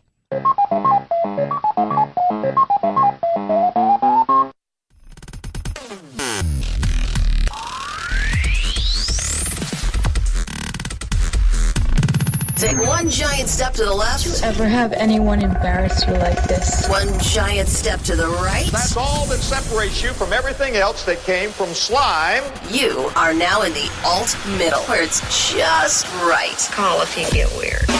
This is the Chad Benson Show. I read that an Arizona woman is accused of sending a man more than 159,000 texts after they went on one date. When asked why she did it, the woman was like, "Why? Did he ask about me?" She had some issues. Let's be 100% honest. I think the butcher knife in the car was a huge issue. Chad, that's not very nice. It's not. But it is, you know, dating is weird, right?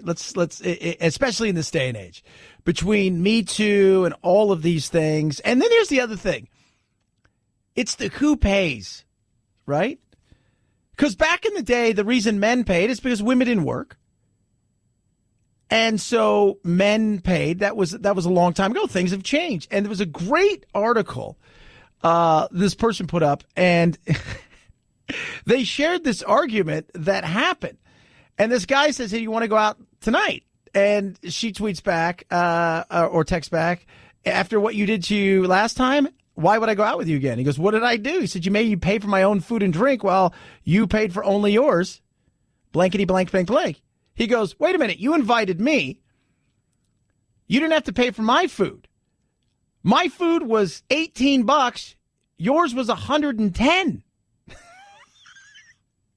I think it's a fair question. Who pays? Who pays in this day and age? Now, I always thought, as a gentleman, but you can, to me, even anymore, that just seems like if you say, oh, I'm being a gentleman, doesn't that feel like somebody would say, it's like if you go, I remember one time I held a door open for somebody and they were kind of offended by it.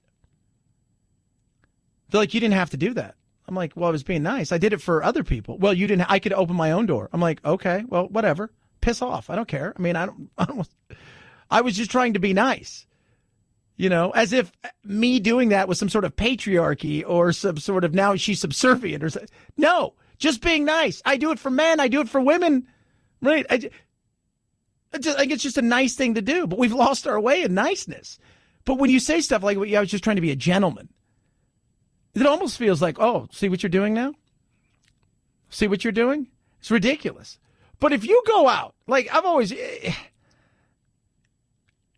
you want to be nice, right? If you're going to pay for dinner. But in this day and age, if everybody wants to be treated completely equal, should it be a 50-50 thing?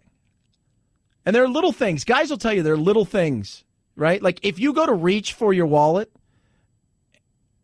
guys will be like, that was cool. And here's another thing. Ladies, I'll give you guys another tip. If a guy, you go in, he opens the door, and producer Phil, I'm sure you'll agree with this one. You might not, but you probably will. So you open the door for the girl, she gets in the car, and then she leans over and she opens up your door. You're like, you're a winner. You were raised right. That's a good sign. That is a huge sign right there. You're like, this girl is cool beans. She gets it. She does. 323-538-2423 at Chad Benson Show is your Twitter. You can tweet at us. Kevin Hart speaking out because Don Lemon took him to task, and he's actually talking about some of this stuff. And he sounds a little pissed as well, and I think he should be. We're going to talk about that. Ocasio-Cortez always says everybody needs to pay their fair share. Well, I've got your fair share tax numbers. Trump's giving a big speech tonight, and we're going to talk a bit about Disney, why they're raising prices and why they do raise prices. I don't think people understand that. Chad Benson Show.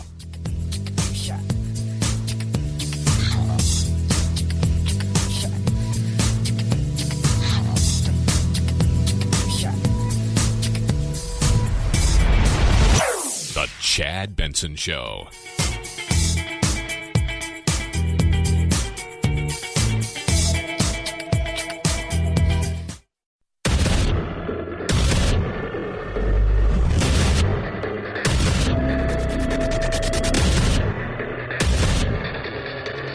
Independent in thoughts and punk rock in life. It's the Chad Benson Show. I think the Democrats, if they're smart on this, and I think Nancy Pelosi is on this particular point, will do the appropriate level of due diligence. Right. Everything in its proper time and space.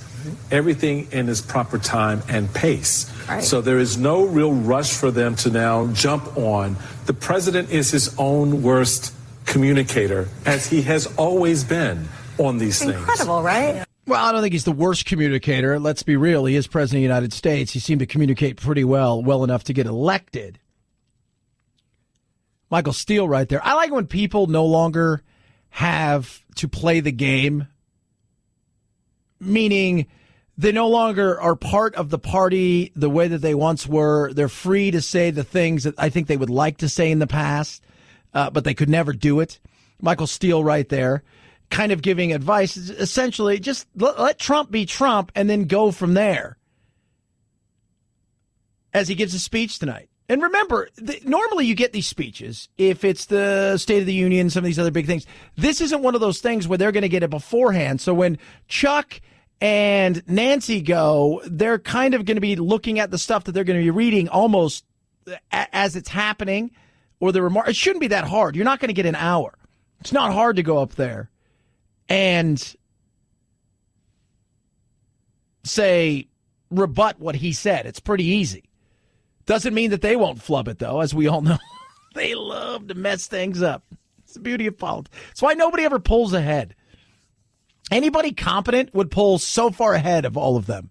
But there isn't a lot of competency in politics because they fumble and stumble. It's like watching a football game where they fumble the ball and it's wet and it's snowy out there and all the big guys are trying to jump on it. It just keeps popping out. That's just, finally the ball just slowly comes to a roll. It slowly slows down. Somebody just walks over and picks it up. That's what you need to have happen. But we'll see. We'll see what Trump does tonight and whether or not Trump is able to articulate.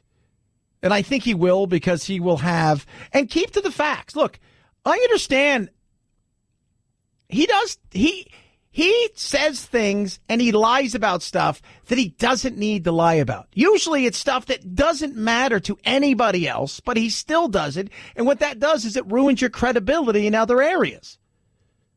Keep to the facts. Talk about the broken system. Talk about what you're looking for and what you want. Right? Don't go so far off script that you get to the point where it's like, but I'm sure he will, because he's Trump. And they like it when he goes off script. Not only is it good for their pocketbooks because it brings in more viewers, it's also entertaining. 323-538-2423 at Chad Benson Show is your Twitter. You could tweet at us. So Kevin Hart, of course, tweets. People went back, found his tweets, and they tore him a new one. And then he said, I'm not going to do the Oscars now. And then, he went on Ellen, and then both of them got hammered for, him not, I don't know what it was. And Ellen got hammered for, how dare you have somebody on like that. And then Don Lemon did this bizarre, emotional appeal to Kevin Hart and all of these things. And I think he's just kind of had enough of all of this. And it's no matter how much you do a mea culpa, no matter how much you apologize, it's never enough for the insane. They're always going to bring it up, and that's how that's the light they're going to cast you in from now on. I will say this, and I want to make this very clear, and I'm going to say it just in case you guys try to take the shit and chop it up. I will rebuttal with this piece right here. Once again, Kevin Hart apologizes for his remarks that hurt members of the LGBTQ community. I apologize. But it's never enough, right? It's never enough in this day and age. And you can hear he's pissed, right? Because this is now affecting him. But Chad, it affected other. Nate, is there one person out there that was hurt by anything he said? Honestly, when people say I was hurt by that, what does that even mean? Like if somebody looks over at you that you love, that you're married to, you have a relationship with, and they say something awful and hurtful because of your knowledge, your interrelational experience with that human being, the fact that you've built up an emotion and stuff, and they say something that hurts, that is one thing. If somebody tweets something 5 or 6 years ago, how does that hurt you? And it's a comic. So take that also into effect. How does that hurt you? Does it hurt you to the point where you want to destroy them so they never have a chance to ever work again?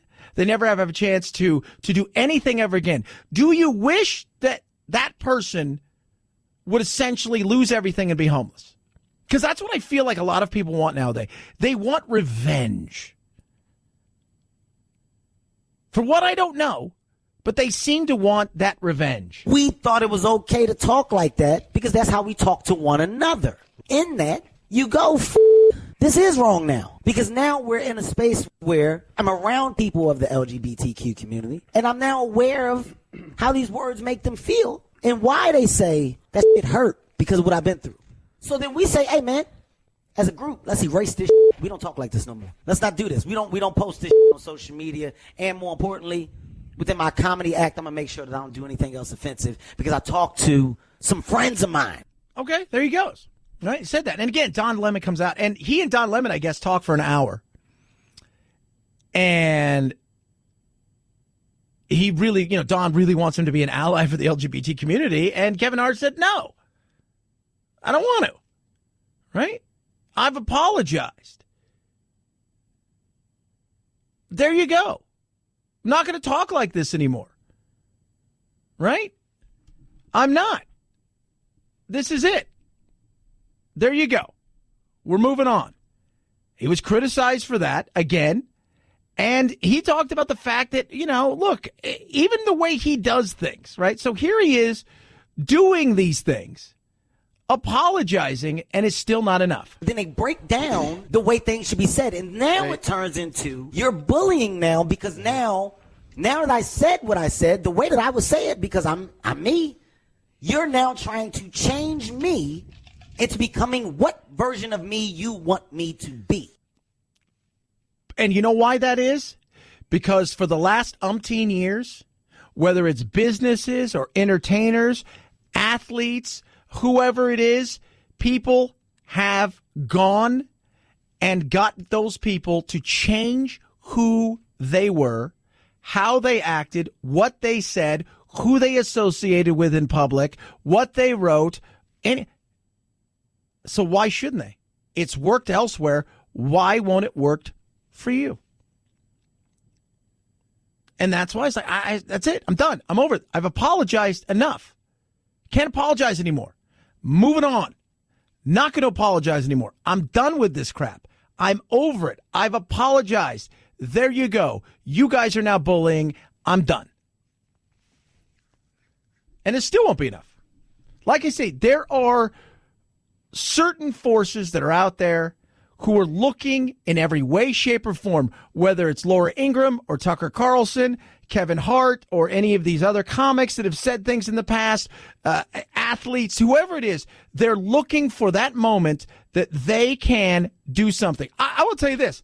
I'm watching the Clemson game last night. So here's Clemson, right? Taking on Alabama, beating Alabama. The juggernaut that is Alabama. Not just beating them, thumping them. They rolled the Tide last night. Clemson has a 6'5" quarterback who just turned 19 in October. He's a true freshman who many are saying would be the number one pick this year, and he can't go to the draft for 2 more years.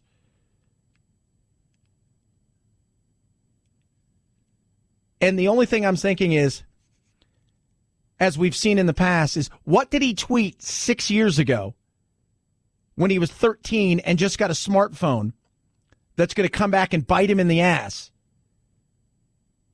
because somebody's been holding on to that? That is not a good thing. That is not.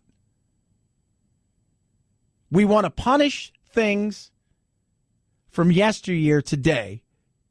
We want to have retro rage. It's not good. It's not. And there are people out there looking, waiting for somebody to say something stupid, waiting for somebody to slip up so they can go, ha, I got you. I got you. That's sad. That is very, very, very sad. 323-538-2423 at Chad Benson Show is your Twitter. You can tweet at us. Love hearing from you. Oh, Car Shield. So last week, I drove from Friday till Monday morning about 890 miles, almost 900 miles. And people say, you put some miles on your car. I do, but I don't worry because I've got Car Shield. And Car Shield it's just great to know that I don't buy new cars. Like I've said earlier, I've never been that car guy. I don't need this. I got a good car that I really enjoy, gets me to and fro, great gas mileage. I take care of it as best that I possibly can, oil change, all those kind of things. But I've also got that little something in the back because it didn't come with a warranty, right? It didn't come with a factory warranty. I've got Car Shield, which is incredible. It is protection for me. It's protection for my car. It's protection for my pocketbook. Get yours today. They've got 24/7 roadside assistance, which is great. A rental car for free while your car's in the shop. And the shop is the shop that you choose. So if your car breaks down and they don't say you got to take it here, you got to take it there, You go and take it to where you want to take it. They get them paid directly. It's that simple. If your car is anywhere between 5,000 and 150,000 miles, what are you waiting for? They've got a plan for you. Call 800-CAR-6100. Mention code Benson or visit carshield.com. That's carshield.com. It's going to save you 10% right there. carshield.com. Code Benson saves you 10%. A deductible may apply. Disney raising prices. We'll touch on that. Plus, I got your useless fact of the day straight ahead. Chad Benson Show.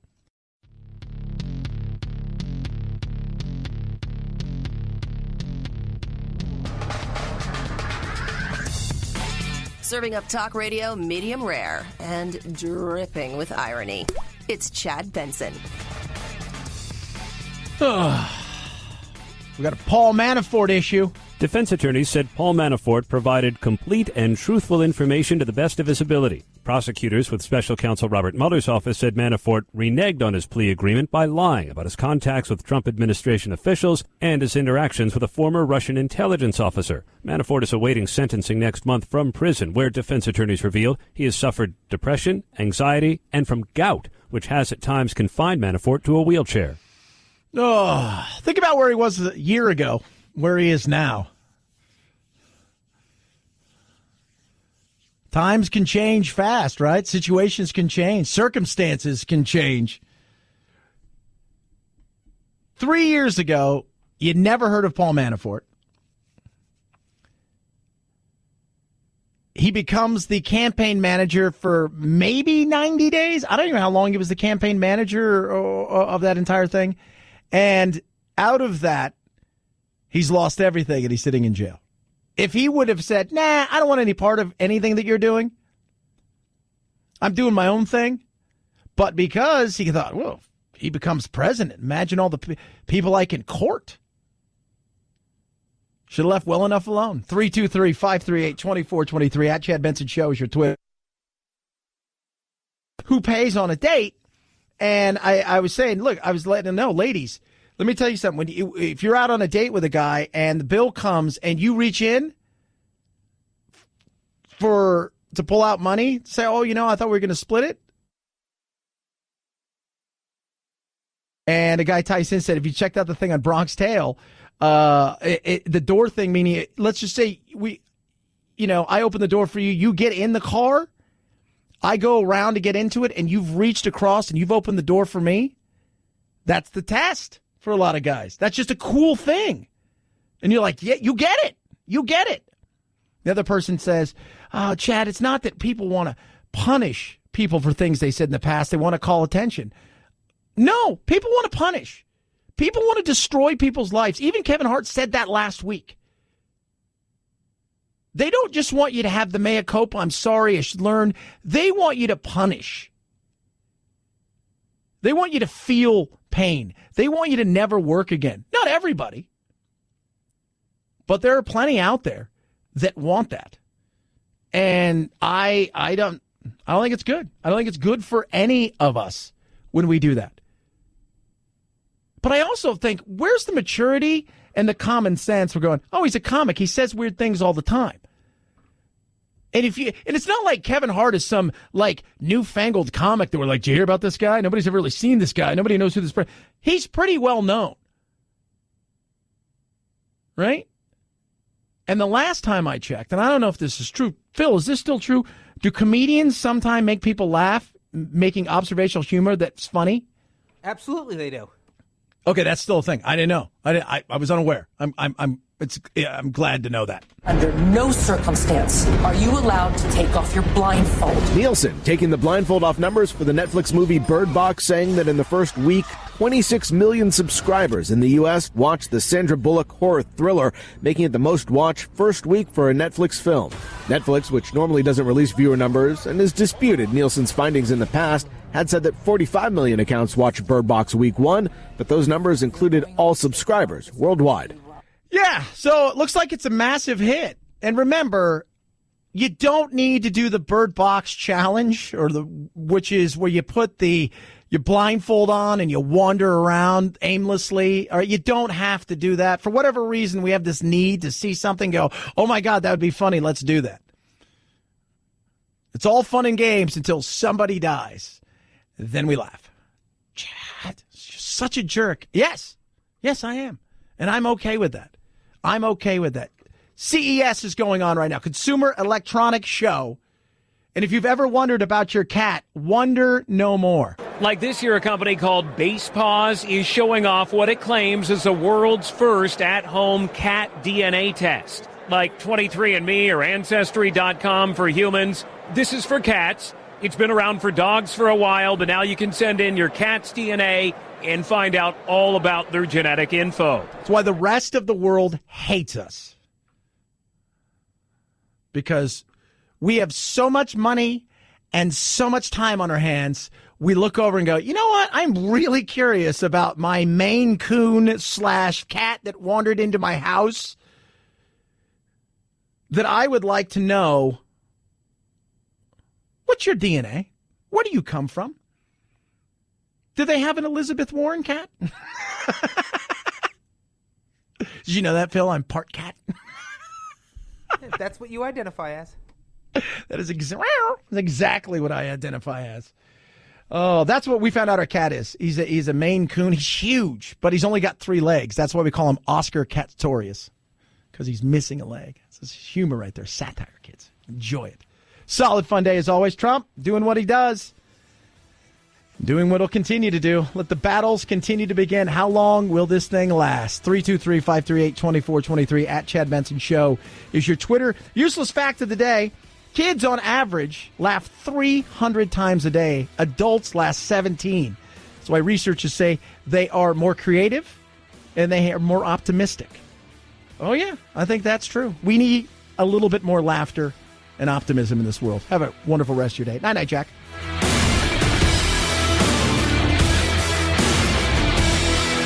This is the Chad Benson Show.